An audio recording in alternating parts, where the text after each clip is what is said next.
What a response that is to episode 1. I'm really glad you're enjoying it. It's episode 2 of the Ipswich Town Youth Squad Legends, and before we play our first ever game, we're going to add a bit of personality to these players. Play the intro.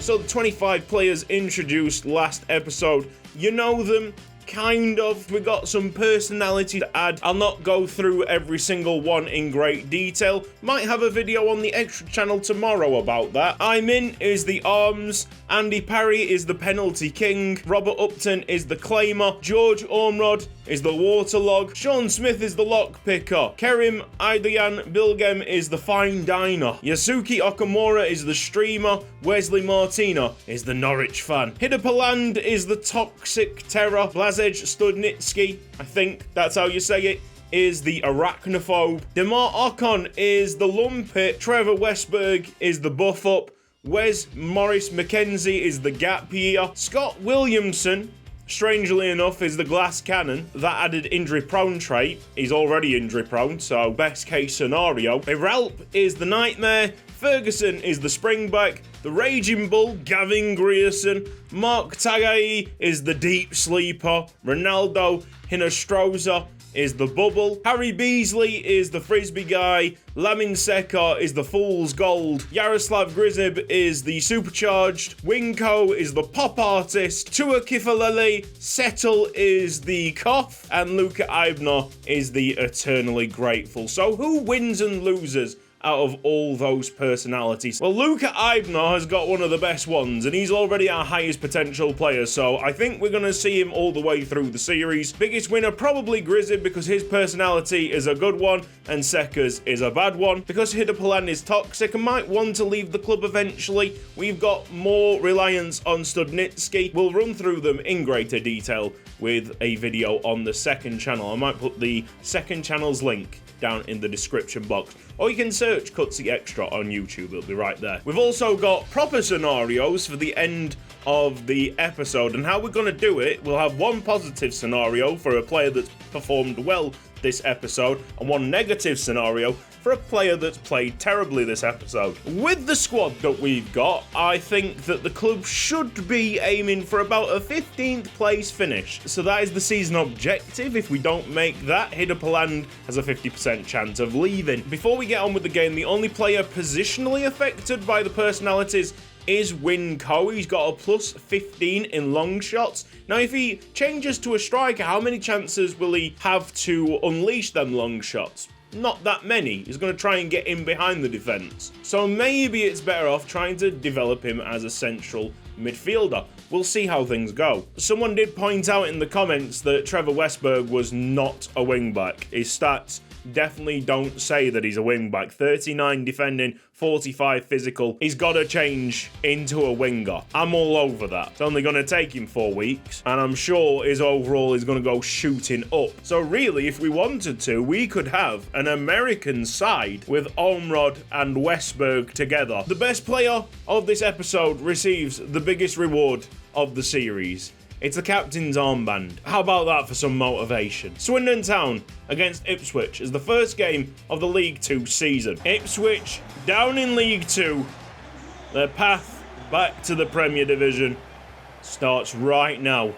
And I have got to get used to the 5 at the back. Martina will try and push this out of defence. You'll notice that some of the ethnicities have been fixed. I've done that with the Djiboutians in the youth academy as well. Everything is perfect at this moment in time, and it does bring a smile to my face. Just wait until we're 5-0 down after 30 minutes. Oh boy. At the moment, Swindon Town being very, very cautious with the attacking.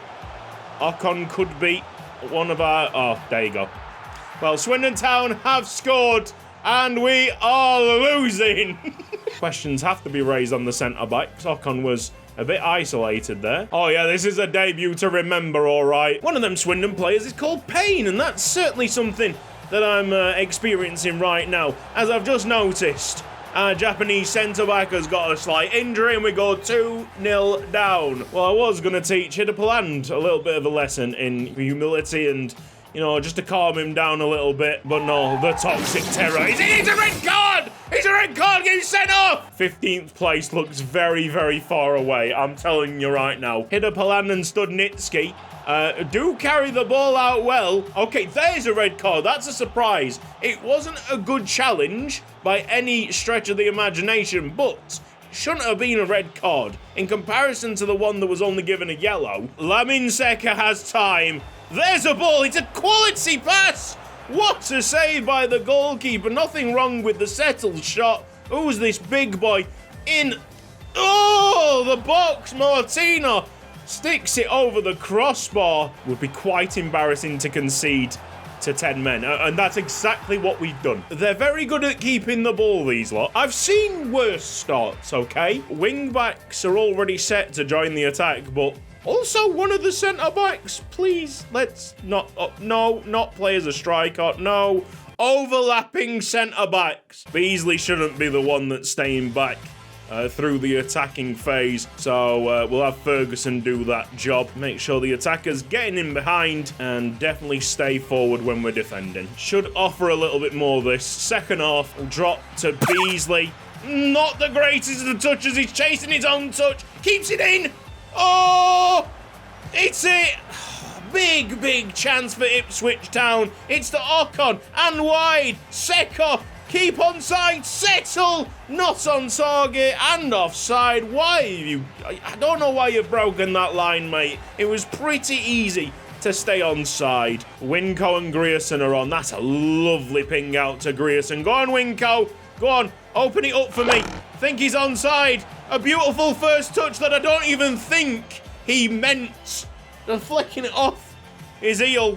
That would have been a wonderful opening goal to the series. That's full-time 3-0 victory for Swindon Town. The home team must be happy with that performance. Couldn't grab a consolation goal, but there is promise there. Of course, we changed the format of Youth Squad Legends, so don't expect every single game to be played. We're going to handpick some games at the start of the season that could be rather interesting for us. Going to try and find something that we could potentially win at home against a weaker side. Definitely want to keep around the instructions from that second half. Maybe both midfielders asked to stay back whilst attacking. I'll try and rotate the side as much as I possibly can through the series. Barnsley against Ipswich. Quick sim this match. It's a 2-1 loss, so not that bad. Williamson scored our goal. Let's cover Scunthorpe at home on the 7th of September. And then moving into October, at home against Hartlepool could also be a shout, looking for that first win. Let's speed through the results between now and the Scunthorpe game. It's a 2-2 draw with Carlisle, Maurice McKenzie, and the goalkeeper Andy Parry scoring. Yes, Andy Parry is our penalty taker because of his personality. And Aralp is ready to become a central midfielder, which boosts his overall to 48. Another 2-2 draw against Salford City, Ocon and Eibner getting the goals for us. All right, now this is starting to take the piss. It's Stevenage 2, Ipswich 2, Winco and Settle with the goals for Ipswich. When will it end, Robbie? 2-2 between Ipswich and Harrogate Town. Ferguson and Grizib scoring goals. We are still scouting and we might have found what we were looking for in Peru. That is overall 51-69 potential of 75-94. An attacking player. Let's sign him up. There's also this right back that will offer a contract to as well. Gavin Grierson is changing to a left winger, pushing him up to a 64 overall. And he's probably now our best player. Let's just have a check on that. Yes, he is, by a mile. Quickly following him, Cameron Ferguson jumps up to a 57. It's the beautiful world of the Papa John's Trophy next, and this is quite a strong side being put out by Ipswich Town. Good, it's another draw. Can we do something other than drawing games? Settle with the goal for Ipswich. Holland's move to Real Madrid for 202 million quid. And that is the sound of the transfer window slamming shut. Some good players being coughed up in the scout reports, but I'm just going to let them simmer for a little bit No rush to get them signed up. We've got better players, I think, in the squad already. Away against Doncaster. Fearing the worst, but it's going to be a 2-2 draw. Oh my goodness, we've won a game away against Donny. Settle Grierson on fire, my friend. Westbur's going into winger now, and he's a 64 overall. Even though it's a midweek fixture, we got a pretty fit lineup here.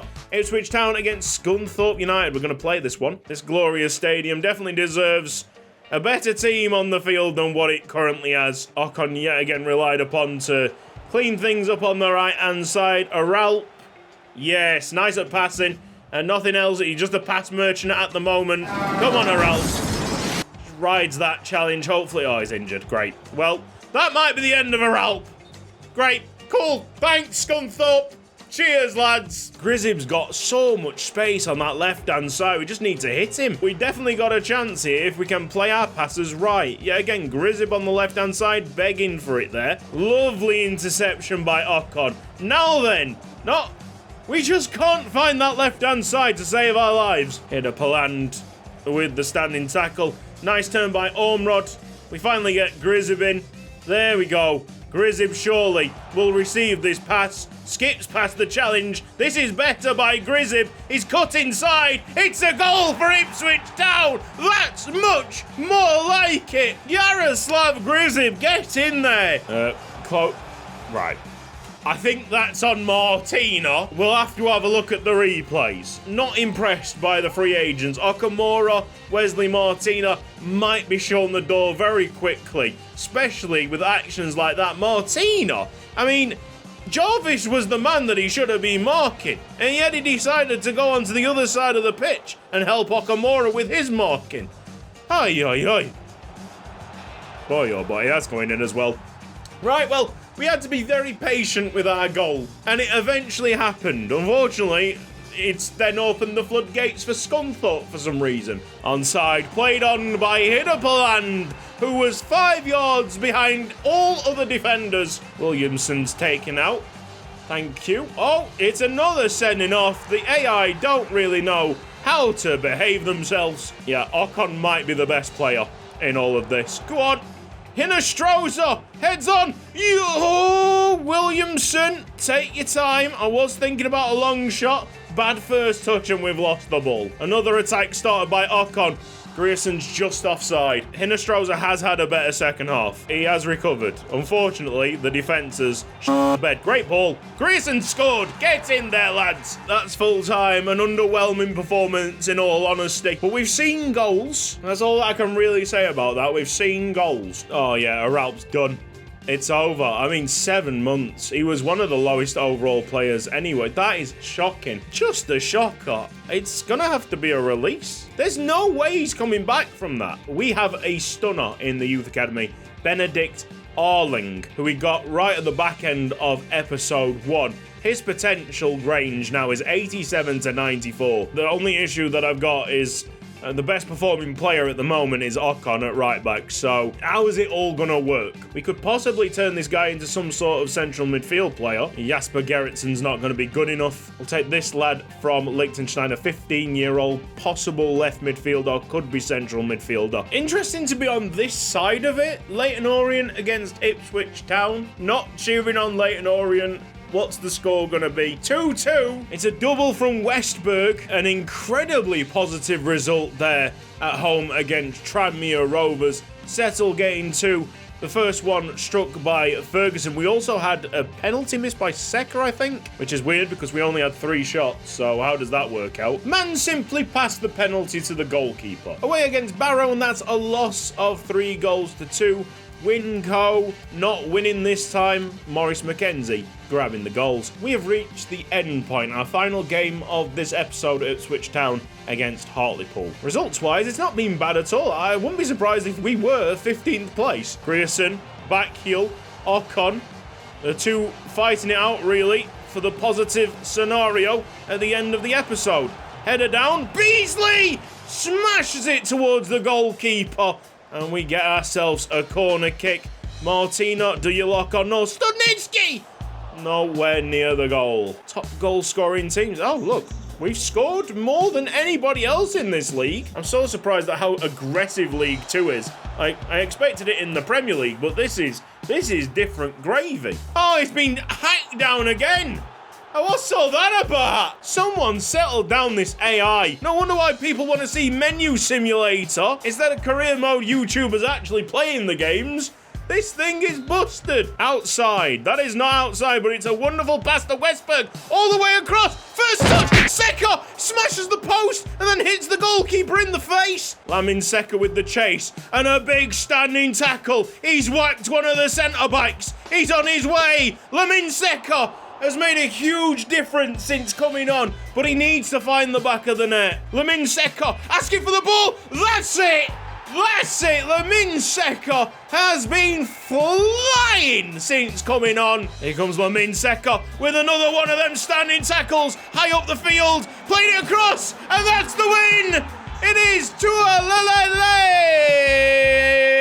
Settle. Get in there, boys. Man of the match is Lamin Seka, but it would be incredibly rude of me not to give the positive scenario to our right back, Demar Ocon. He's been a shining light of consistency, got a 7.0 today. As for bad players, oh boy, it's going to be a tricky one that. Grierson's only got a bruised shoulder. He'll be out for 5 days. I'll have to give the negative scenario to Luka Ibno at 58 overall and the highest potential. You've got to expect a bit of greatness there, a spark, and I didn't see the spark, not just yet. This player missed his little sister's school play because he was concentrating too much on football.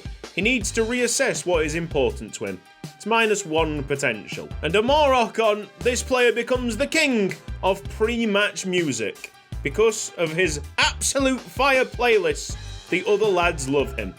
Add leadership trait, become club captain, and +1 potential. Congratulations, Demar Ocon, captain of Ipswich Town. And there we have it, episode 2 finished. We sit in 16th place, so just 1 position behind where we want to be at the end of this season. This has been Cutsy. Thank you ever so much for watching this episode of Youth Squad Legends. If you've enjoyed it, then please give the video a like. If you're not subscribed around here yet, then press the red box down below and the bell icon for mobile notifications. Never miss an upload again. Big thanks to everybody supporting me financially on Patreon, Absolute Legends. There is a whole list of rewards that are connected to this save that you can have on Patreon, so go and check it out. If you want to help me, that would be wicked. Rest in peace, Ersin Aralp. The streets will never forget. I will see you next time. Bye-bye. We'll be playing some games on this save over on Twitch tomorrow night with highlights in episode 3. So I hope to see you over there. My Twitch username is Cutsy Live.